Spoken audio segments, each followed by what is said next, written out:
Ayan, kahit nga, nasalanta din tayo, biktima din tayo ng 7.6 na lindol dito sa Mindanao. Nagpre-prepare na si Norme Garcia ng pa-relief goods para sa mga taong sobrang naapektuhan ng lindol. Prepare tayo, syempre, mahirap no. Oh.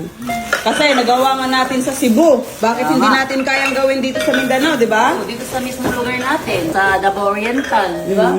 As of now, pinagkasya lang din talaga namin yung konting naiwan sa Cebu, tapos dinagdagan namin ang personal money namin para marami yung mabili natin. So, meron tayong 6 sacks ng rice, tapos itong mga dilata at mga noodles. As of now, 50,000 muna yung binudget namin ni Jenny sa personal money namin.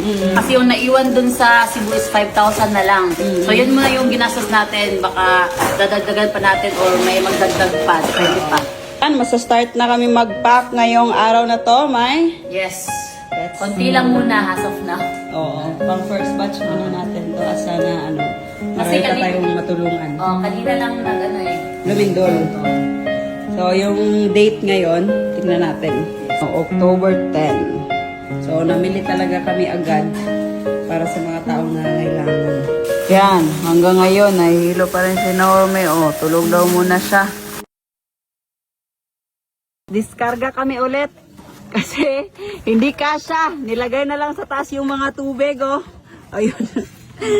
Tapos, nag-rearrange sa mga dadalhin natin para magkasya lang talaga lahat. Kasi hindi pwede na may maiwan. Yes, sayang naman. Isahan na lahat ng mga dadalhin talaga natin kasi malayo-layo yung biyahe natin, May. Tignan nyo naman kung gaano kadami yung dadalhin natin. Oh. May mga tubig sa itaas, mga tent. Ayan. Dito sa gilid, ayan o, mga tent lang, 2 sako ng tent. Ayan, for 6 person.